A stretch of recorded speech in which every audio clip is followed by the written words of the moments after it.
Greetings, Earthlings.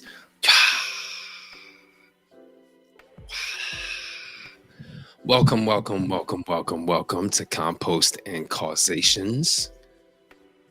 Let me check my sounds real quick.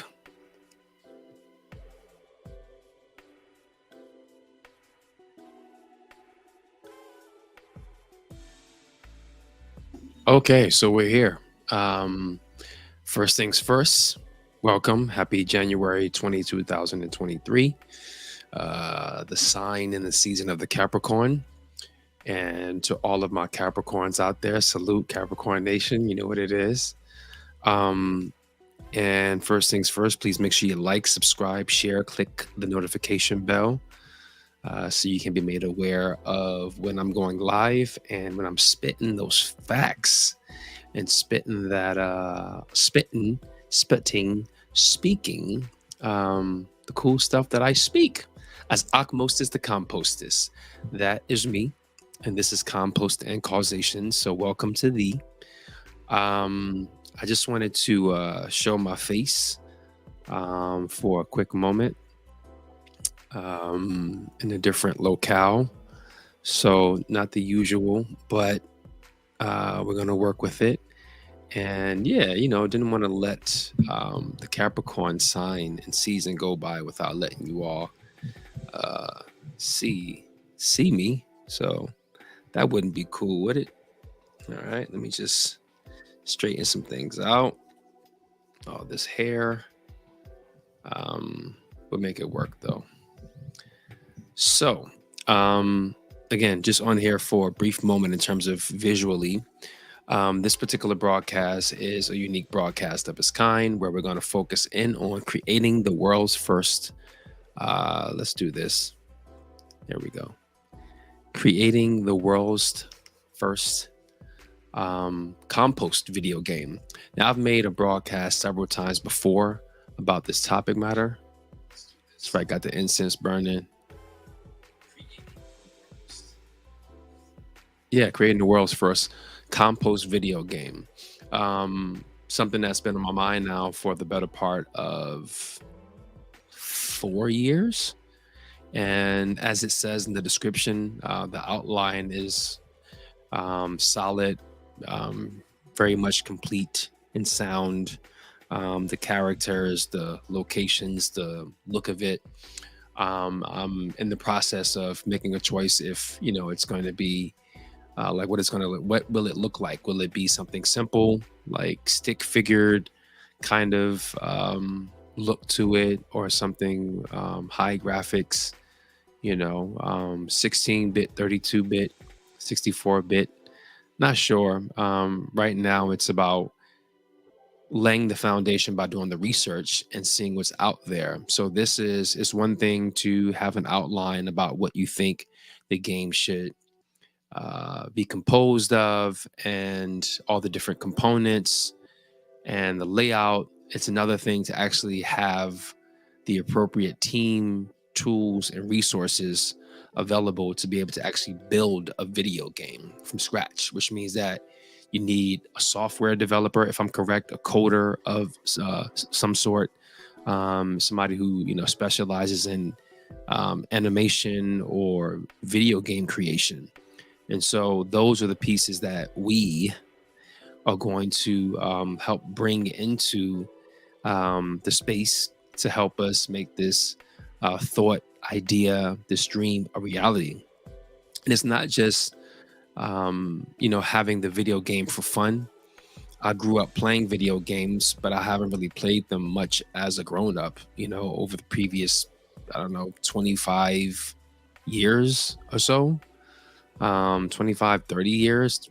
Yeah, 25. So but I do know the importance of them and the importance that a lot of human beings have put on them, especially men.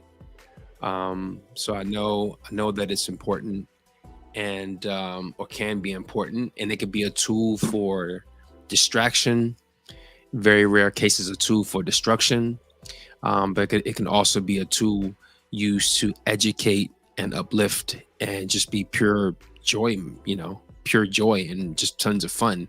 So that's what I'm going to focus in on, is that joyful, fun component and the educational component, because I think that there's no inherent violence, from human to human or human to nature directly.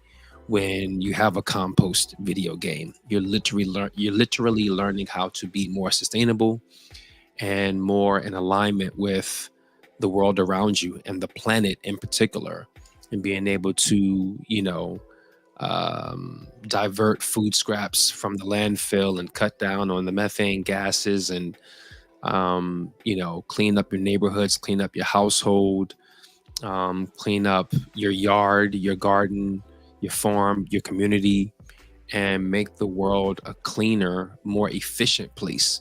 You already know the benefits of composting, so there's no need for me to go into that at this time. But I just, touched on a lot of the key points. And so it's very important that we continue to build upon that. And it's amazing that this product does not exist, and it exists in my mind. And so I'm just in the process of manifesting it into reality. And I call upon your assistance, your teamwork, and your help in helping me to construct this.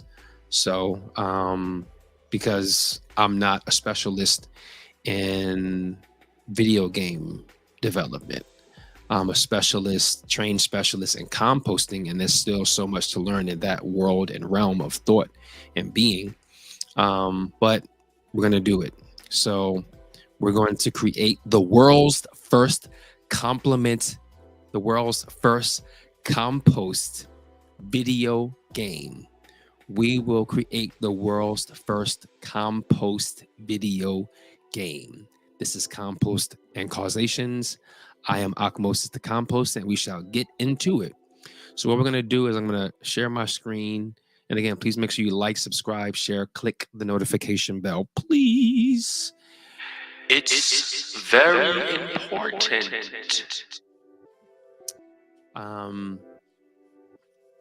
So I'm going to be sharing my screen at certain points.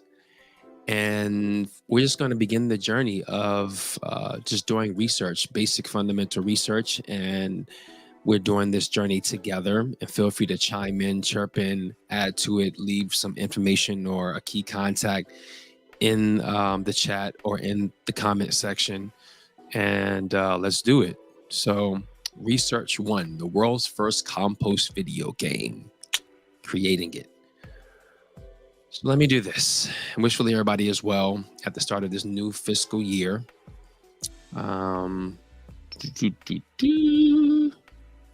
Okay. Okay, okay, okay, okay. Yeah. Have you done any composting today in any way? That could be going to the bathroom as well. So, let's do that. No, we don't want that. What is this? Is this it? Let me see. No, that is not it. Where is it at? Where is it at? That's not what I want. That's not it. Okay. Give me just a moment. And again, please make sure you like, subscribe, share, click the notification bell. And this is it right here. Here we go. Okay, I found it. Thank you all for your patience. Not sure why that was doing that. Here we go. So as I was doing some research earlier, I came upon this particular video, and I thought that it was awesome. And I decided to watch the first minute and just, see what it was about. And it became very, very interesting and intriguing to me. And it's something that I want to share with my nieces and my nephews and just younger people in general, just a basic, simple synopsis on the importance of composting, the why and the how of it. So this is part of the research, because part of the research in building a video game or taking on a feat or a task or starting something new is to be inspired. And so the inspiration may come in many ways. It could be someone joining the chat and chiming in, because it is a communal effort. And again, if you have any ideas, concepts, or contacts that you want to share in this process, please feel free to do so. And it's also, coming upon a random video like this and seeing what it's about. So at this time, we're going to see what it's about. And let's go here. And let's go back to the beginning of the video. Fair use. This is being used for educational purposes only. I do not own the rights to any of this music or content that I am showing you at the present moment. And I apologize for any outside background noise as there's construction going on in and around the home. But moving forward, let's press play. Fair use.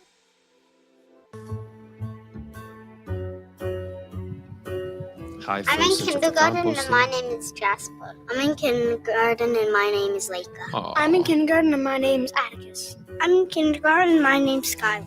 And my name's Lindsay. And I'm Maya from the Highfield Center for Composting.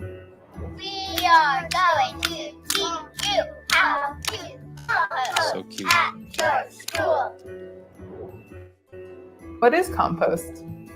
Compost is a pile of green organic matter like food, garden waste, or manure that has been mixed with brown organic matter such as leaves, straw, or wood chips.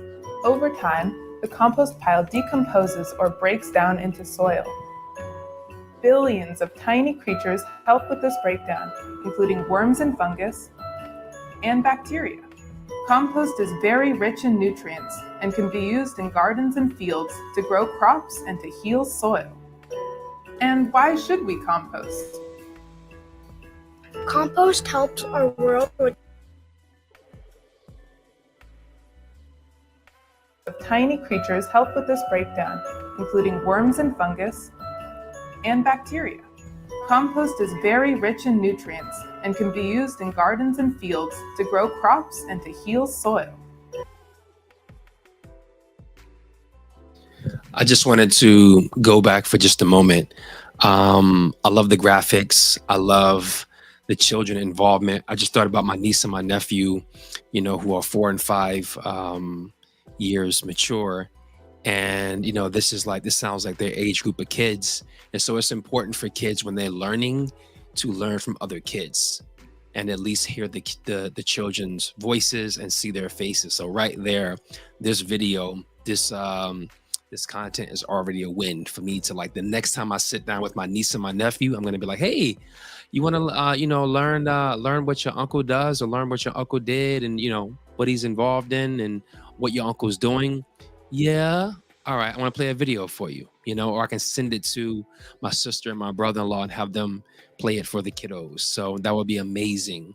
And also something that I want to touch on is that if we look at the screen currently, right, what do we see? We see a composting pile, and we see a Band-Aid. Now, interestingly enough, because we always like to put a different spin and approach on content here at Compost and Causations, is that this Band-Aid is a little it's a little darker than what you usually see. The bulk of Band-Aids that are available that come out of the pack when you purchase it. So kudos for having something a little tanner. And it goes well for the depiction as well. This is random, but it's on topic, is that over the previous 10 to 15 years, I've kind of had an issue with Band-Aids, because I think that in the look of them is a slight form of racism. Why do you say that? What are you talking about, Akhmos? What are you talking about, AkhmostistTheCompostist? Band-Aids are a slight form of racism? What? Well, me being a Black person, a foundational Black American, person whose skin is brown or caramel or darker, there came a point in my youth that I realized that I was putting on Band-Aids that didn't match my skin. And I was like, this looks more like a Caucasian, a white person's skin, and I'm Black. And my family members and friends are putting on the same color Band-Aids, and the majority of them are Black. This doesn't match, though. And being, a foundational Black American, and just knowing the journey and experience of dealing with, in institutional racism and subliminal racism, it was like either ignorance or intentional, right? It can be ignorant because the person who created the Band-Aid is thinking, I'm creating something that will help a wound be able to be covered and be able to be healed more efficiently and safely. Nothing wrong with that. And they're thinking, what color should the strip be that's going to be on the skin for a few hours or a few days? Oh, what's my skin color? I'm white, I'm Caucasian. I'm going to make it that skin color. But they weren't thinking about, at this point, the majority of the people on planet Earth are not Caucasian. Not sure if they were when they created it. Not only that, the insight wasn't there, or maybe the intent was to, that's not my concern. I'm not concerned about that. This is my skin color, and maybe I'm intentionally doing this to be like, quote unquote, whatever, white power kind of move. Or maybe it was just like, it is what it is. Whatever the reason is, I think now is time to shift that. And if you go online and you do research about Band-Aids, you do see ones that are different colors, from red, green, blue, orange, and all kinds of things. And there's a few that I saw that are even brown. So that's awesome. That's amazing. So progress has been made. And I'm just bringing up this point because I'm showing this to children, and children who are going to be, of browner and darker skin complexion, in addition to lighter skin, complexion as well, kids of all walks of life. I think it's important to give them Band-Aid boxes that have diverse Band-Aids in it, in the school systems, at home. I think it's very, very important, because it is healing. It's like, think about the subconscious connection where if you're a dark-skinned kid, if you're a dark-skinned Black kid, and you always put on a light tan strip to help you heal, what is that doing to your mind subconsciously? I can go into a deep dive into that topic matter, but I'm not going to do that at this time, because that's not what this broadcast is about. This is a side tangent. But just think about that. It's very similar to a little Black and brown kid walking around and just seeing, white statues everywhere, and not seeing statues of people who look like them. What does that do to the mind? And you want to switch that around. What if Caucasian kids grew up and every time they opened up a Band-Aid box, it was the color of the compost that you see on the screen right now? It was that color and not the color of tan. What would that do to their psyche? Would they ever ask a question like, why is it brown? So is the question even being asked? So always be empathetic, put yourself in the other person's shoes, and change that for progress. And something that I'll share with my niece and my nephew as well. It's important. It's progression. All right, it's growth. So let's continue onward. Fair use. Thank you for tuning in. And why should we compost? Why should we compost? Compost helps our world so it doesn't be all just loaded with trash. Absolutely. Garbage doesn't get used like compost does because garbage goes into a big pile wherever that is. Wherever These that is. piles are called landfills. When you throw your food into the garbage, this is where it ends up. Landfills seriously affect our planet's air and our water. They very much do. When sent to a landfill, leftover food, also known Smelly, as food smelly. scraps, will produce a gas called methane. Oh, Methane not is good. a powerful greenhouse gas that goes into our air and contributes to global warming. in a big Now, when you look at the video, you see look at the contents, so many electronics and so many toxic chemicals, and plastics. And yeah, I'm glad that we're changing this. I'm glad that this video exists. And let's, how do we minimize it to get some more information? It's called Composting for Kids.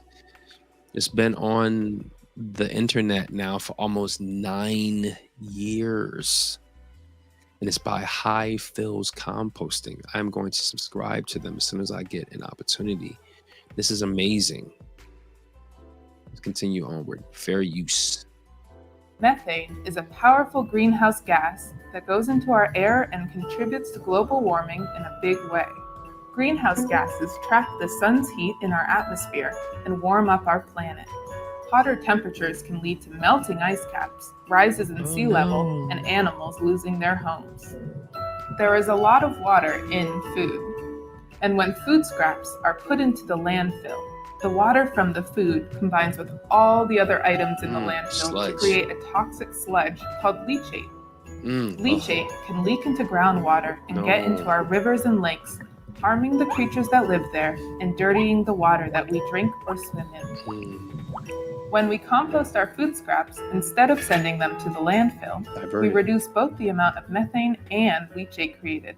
But also, we conserve space in our limited landfills. Yep. In short, composting is much better for our planet. Absolutely. This video is so, they're just hitting on all the points. They got some beautiful music in the background. They got the kids involved. They got, the nice teacher's voice, and it's just awesome. I love this. This is part of the inspiration process, in creating the video game, and just being inspired as to, not just how I'm going to do it, but why I'm doing it, to like think about who's going to be playing this game and maybe think about how it should look and who is it going to influence the most, because most people who play video games are younger people.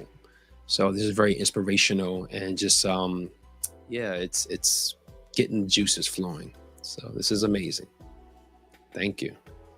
Food cycle is created by keeping food scraps out of the landfill. Food is grown, eaten, and then the food scraps are composted back into the soil to grow more food. Circle of life. Where do you put your food scraps? Where do you put them, kiddos? We put it in the compost buckets. They say compost only on them. Source separation Yes. is very important. That means keeping food scraps in a container by themselves. At your school, there will be a bucket to put food scraps specifically. It's very important to keep everything separated into the proper containers. For example, trash goes into the trash can and dishes go back to the kitchen. What goes in the compost So bucket? amazing. You can put in carrots, apple cores. Go back What to the school kitchen. is What this? goes in the compost bucket? What school is that?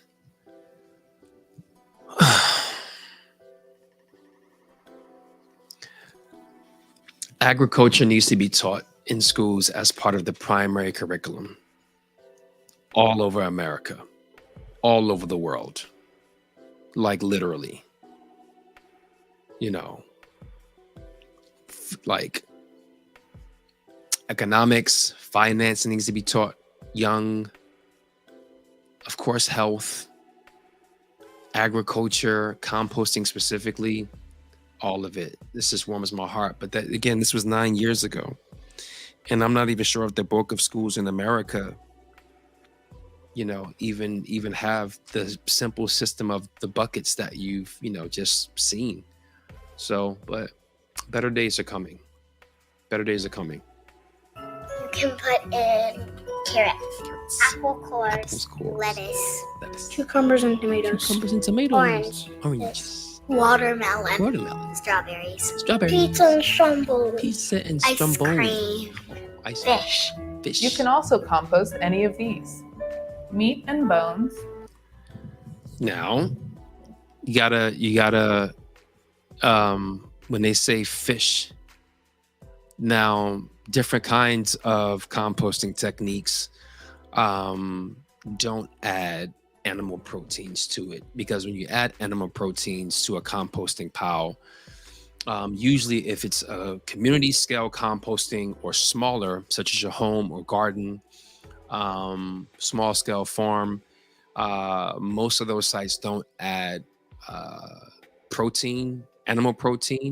animal meat to them, because in terms of a windrow or a mound, you need a certain temperature at a certain rate, or a certain temperature for a certain period of time, to break down the enzymes in those meat proteins.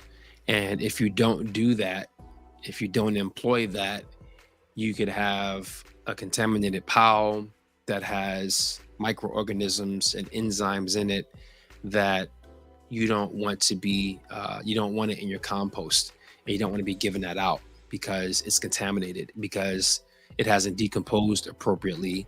And then that opens up the pile for contamination in terms of microorganisms and, fungi that you don't want.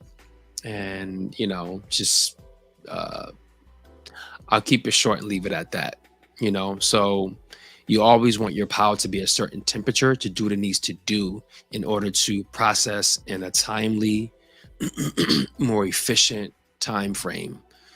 So in the piles that I've been trained to make, they could be anywhere from 3 to 5 tons, and they would sit for about a week, and then you have to open up the pile, transfer the materials by way of aeration, and then build up a pile, and then put a layer on top of that and let it bake for several weeks, and you turn it at least 2-3 times before you move it at a further distance, and you let it sit for a few months.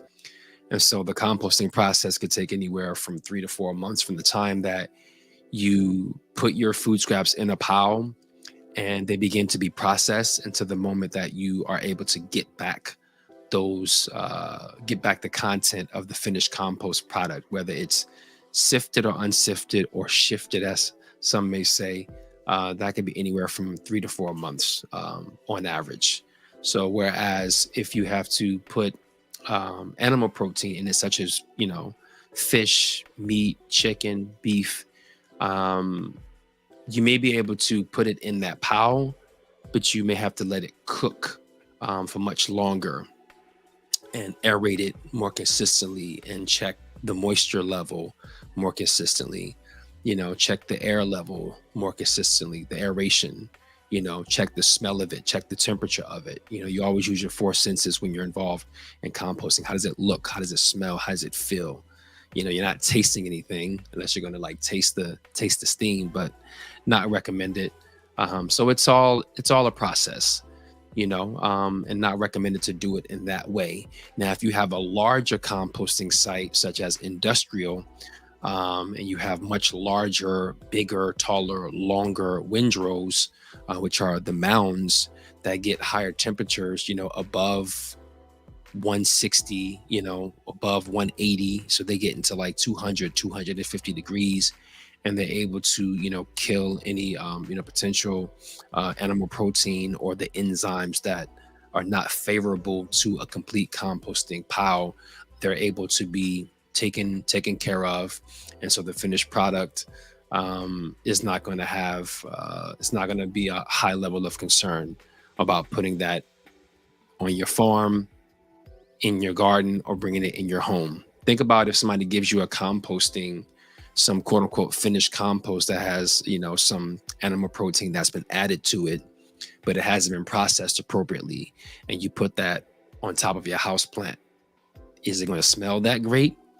Is it going to draw rodents or critters to it? You know, is it going to be leaching something into your house plant that you don't want? You know, so in contrast to compost that has been composted appropriately. That was a soapbox moment. I apologize for that, but just wanted to give some further context. So, you know, so you're not just thinking, oh, I can just throw fish and beef into a pile along with fruit and vegetables. You know, it's more to it than that. So, but for educational purposes, I understand why they're going over all of this. You can also compost any of these: meat and bones, eggs and eggshells, cheese, milk and other dairy products, bread, flour and pasta, butter, oils and fats, nuts and nutshells, soup and sauces, seafood and shells, nuts and nutshells, and pasta, So, and other dairy products, bread, flour and pasta. So, very similar as it pertains to the starches, you know, bread, flour, pasta, things of that sort. You don't want to include a lot of that in your pile. So you don't want, you know, just like bulk starches that you're throwing into your community garden or your smaller community composting site or your smaller garden compost. Why? Because for the most part, critters, we call them critters, but they're just animals, you know, rats, rodents, you know, they love the starches, you know, because it breaks down to sugar. And yeah, it's just what the body can crave, especially in the colder months. So they love gnawing on bread, flour, pasta, and all of the starches that break down in that way. And so if you do that, again, you got to make sure you have that layer of 12 to 15 inches of a coat that you're putting on top, the cap that you're putting on top of the pile that has those food scraps in it. And that's why you put that cap on top of the pile anyway, utilizing a certain methodology of doing that. But you put that layer on top to block out the smell of any fresh food scraps or fresher food scraps, to block out the sight of it, and allowing for the pile to be more insulated and to cook more appropriately. The same thing in the winter. You don't go outside with a t-shirt on expecting to feel warm. You go outside and you know that it's winter and it's colder, and you want to stay warm and preserve your heat, and especially heat up because it's colder outside. You put on a layer. You put on layers. You put on sweaters. You put on a coat. You put on a hat. So same methodology. So with the meat, there's a nuance to it. With the starch items, there's a nuance to it. So further context from the compostist. Let's continue. Fair use. Butter, oils and fats, nuts and nutshells, soup and sauces, seafood and shells. Basically, anything that you can eat can go in the compost bucket. Yeah, so composting, you're, recycling organic matter. So anything that you once ate or that can be edible, you don't chew on a gate because the gate is not edible. It's an inorganic item. So food is where it's at. Eat your food, whatever food you don't eat, put it in the composting pile. Recycle it. That's all it is. You're just recycling your food scraps. That's all. Easy. Some schools also have compostable napkins and dishes that can go in the compost bucket. Ask your teacher if you use these at your school. What does not go in the compost bucket? Very important. You cannot put plastic in compost. No. You cannot put milk cartons in the compost. No. You can't put in napkins. Metal No. cans, glass jars, No. No. Paper plates. That's silverware. Watering cans. And don't Watering cans. forget to peel the little peel. Now, the thing about it is that because this is from 2014 and it's 9 years ago, almost a decade ago, so much has changed in the composting agricultural world since then. You know, technology has shifted drastically, but there are so many items of what they named that are now made to be compostable. So not silverware, but there's companies that make compostable forks, spoons, knives, plates, cups, so on and so forth, that all you have to do is just break them into smaller pieces or tear them up and you put them in the pile and they'll compost. Even certain bags, quote unquote, are biodegradable. Does biodegradable mean compostable? That's debatable, but you have, these items that were once thought to not be compostable as an item. A knife is either, metal or wood. You can't compost it. Metal, wood, or plastic. You can't compost it. But now it's made out of a certain material that does break down over time into its natural source or natural elements and will decompose. It might take longer and require more heat. And there's skeptics out there, even some in the composting world, who are like, nah, this is just big business. And, a lot of these things are breaking down into microplastics and, still jacking things up. So the debate continues, the experimentation continues. But, to play it safe, I think it's a general rule to not put those items in there, especially the ones that they named. There's a difference between silverware and composting ware. Now, the key point that they're touching on now about peeling off. Let's see, let's just let this portion play. PLU stickers off of your fruit. Remember to check with your school, but in general. Let's do this. Let me research because I forgot what PLU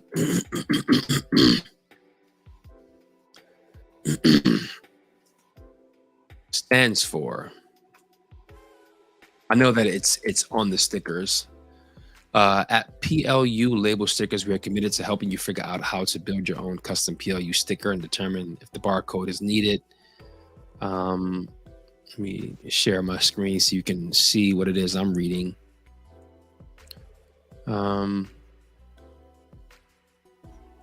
If a GS1 barcode is required, we can help you register, whatever. But PLU, that has to stand for something. What is a PLU number? It's usually 4 to 5 digits numbers and appear on a small sticker applied to individual piece of produce, fresh, quote unquote. The PLU number identifies produce items based upon various attributes, which can include the commodity, variety, growing methodology, e.g. organic, or i.e. organic, and the size. I just learned something new. So, okay. What is the PLU code for produce? The 4 and 5 digit PLU codes for produce are randomly assigned within a series of numbers within the 3,000, 4,000, 83,000, and 84,000 series. Excuse me. Let's just do this. Okay. What does, it's all like the kids, what does the PLU on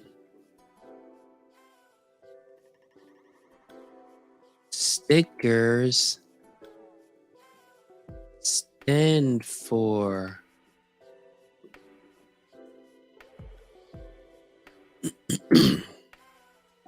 PLU is an acronym that stands for price lookup. These codes can be found on little stickers affixed to fruits and vegetables sold at grocery shops and supermarkets. They are intended to aid cashiers in knowing what to charge a customer for a given piece of produce. Author Jennifer Neiman, have you ever wondered about those tiny numbered stickers you find on produce at the grocery store? They're called PLU codes, which stands for price lookup. And there are over 1,300 different codes. Okay, so if you didn't know, now you know. So that's important. I think we just learned something new. And yeah, so let's see what they're talking about. Off of your fruit. Remember to check with your school, but in general, if it isn't food, it cannot be composted. It's very important, people. Working in the field and dealing with community members from all walks of life, so many people do not peel the stickers, the PLU stickers, off of their produce.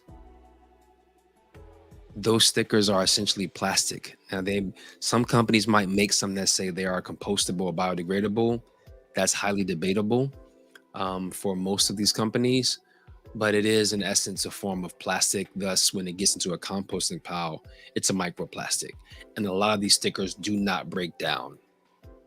I've seen it. I've seen composting piles that have gotten up to 150 degrees Fahrenheit and they've been cooking for, weeks or strongs, as I'd say, 14 days, 21 days, a month. Even at the end of the composting process, when the compost has been sitting, the material has been sitting and curing for 3, 4, 5 months, and you go to open up that pile and either sift it to give it away as sifted compost or give it away as unsifted compost, there's stickers in it. There's stickers in it. Like, that's the purpose of putting it on the screen, to move it around and let the items that are going to be compost fall through the screen and let the items that you don't want in the compost be on top. If you add wood chips, what's left on top of the screen are wood chips and stickers. You might even see some bones in there for, from people who, shouldn't have put a meat item in the composting pile or who thought that bones were compostable in that way. But it's usually tons of stickers, so they're not breaking down. So you don't want that stuff to be going into your garden. So it's very important that before you bring your food scraps, before you even put your food scrap items in the composting bucket and bring it to a site or put it in your garden, that you peel off the stickers. Super important. It just takes a moment, and it's actually kind of fun. So take it on. So no plastic, no paper, no metal in your school. But in general, if it isn't food, it cannot be composted. So no plastic, no paper, no metal, no wood, and no glass of any kind. So what happens to the food scraps once they leave the school? All the tiny compost buckets, they'll empty it out into a big compost bucket, so goes in the compost truck that goes to compost. The food scraps leave the school and head to a compost facility where they are blended and made into compost. They sit for a year and turn into dirt, made out of food. We've come a long way from I gotta hear that again. That was cute. And turn into dirt, made out of food. Oh my God, that was too cute. No way. All the tiny compost bucket, they'll empty it out into a big compost bucket, so it goes in the compost truck that goes to compost. The food scraps leave the school and head to a compost facility where they are blended and made into compost. They sit for a year and turn into dirt, made out of food. They sit for a year and turn into dirt. So, depending upon the size of the site, they'll sit for a year, but they're not going to be sitting. They're going to be aerated and turned but for educational purposes, yeah, they could have tightened that up a bit. But no material is just going to sit for a year unless you bury it, and there's more nuance to it than that. And it's not turning into dirt. Even that kid is like so cute, voice is so cute. There's a difference between dirt and soil.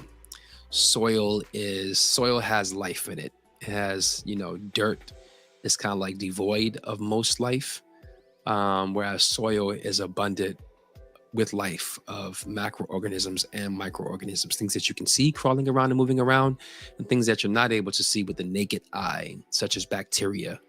Those are the microorganisms, but you can see them underneath a microscope. So soil is abundant with life. It's rich.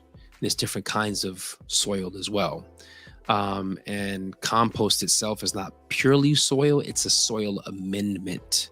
So it's soil that's been amended, that's been shifted or changed a bit to be more so like a fertilizer or nutrient dense, rich soil. So it's a kind of soil. So just wanted to throw that in. We've come a long way from the lunchroom. And now that the compost is made, what can compost be used for? What can it be used for? Grows grass. Compost Turns into flour. composting can help your family grow vegetables. Yes. The compost helps grow food so you can grow taller. Yes. Smaller. You grow smaller. And that's it. It's just one big That's so food beautiful. cycle. Composting closes the loop on our food system, creating Closed a loop healthy, system. harmonious, and sustainable system for all of us to thrive. Africa. Yes. Thanks for watching. You're very welcome. Thank you for composting. Thank you for composting. And you will change the world. It says hivefillscomposting.org. This material is based upon work supported under a grant by the Utilities Programs, United States Department of Agriculture. Any opinions, findings, and conclusions or recommendations expressed in this material are solely the responsibility of the authors and do not necessarily represent the official views of the Utilities Program, USDA. Well, there you have it, ladies and gentlemen. That's that. And yeah. Any thoughts about that?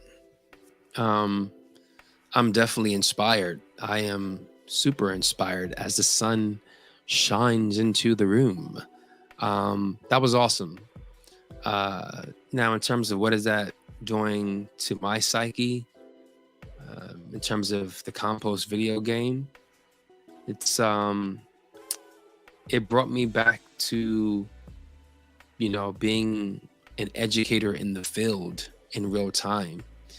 From the classroom with students to the composting site with volunteer students, to just educating people from small to large human beings about the power, the progress, and the process of composting and how it just lit up my heart and lit up my life. It really did.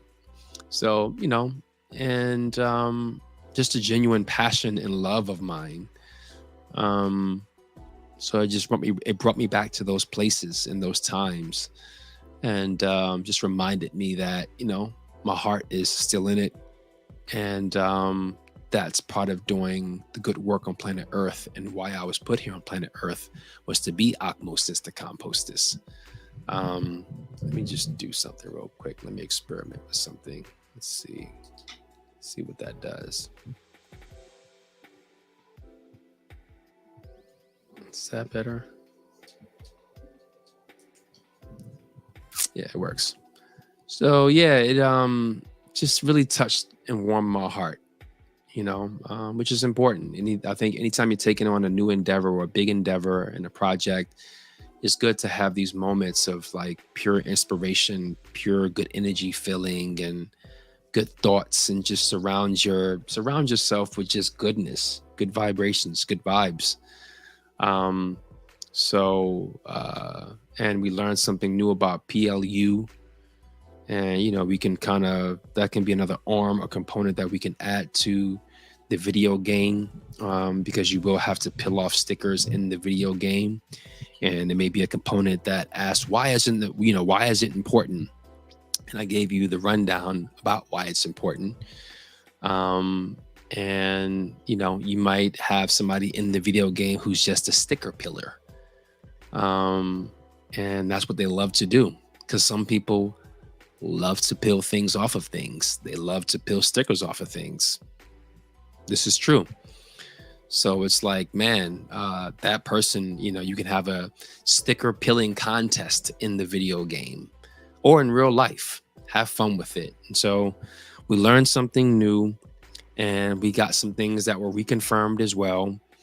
And we have a video to share with the younger people and anybody of any age, because that video was very informative and gave some baseline knowledge and steps about why composting is even important and the causations of that, from the front end to the back end to the front end.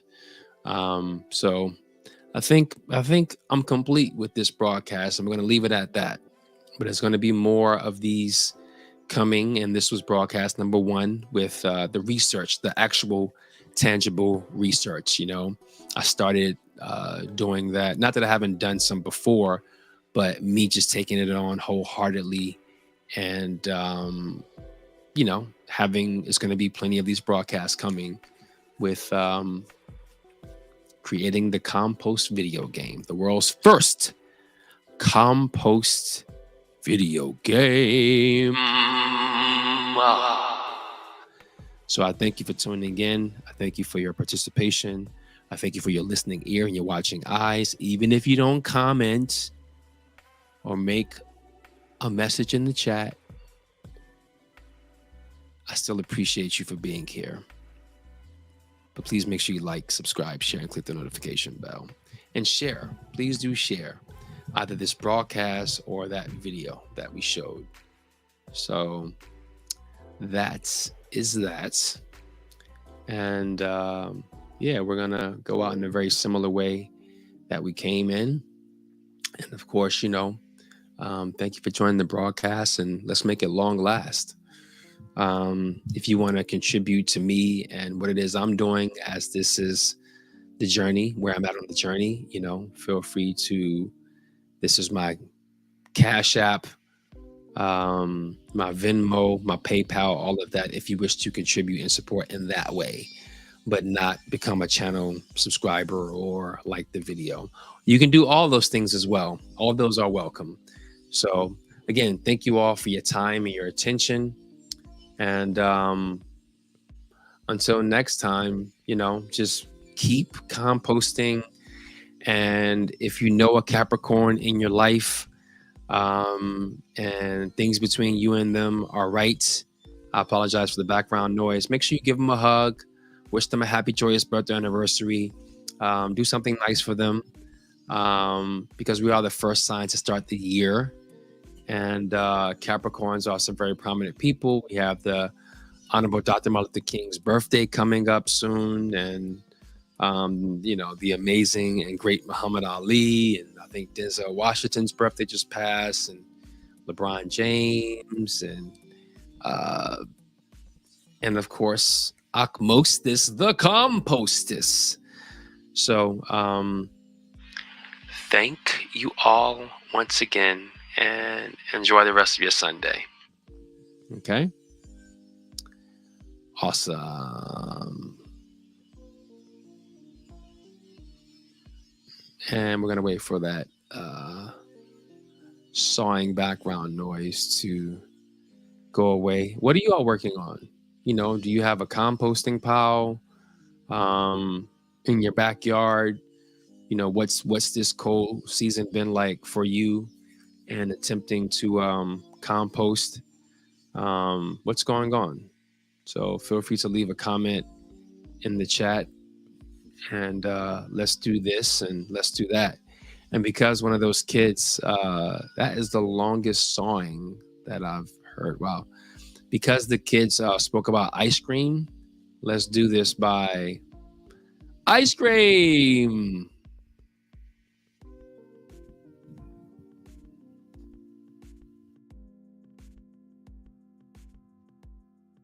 Enjoy.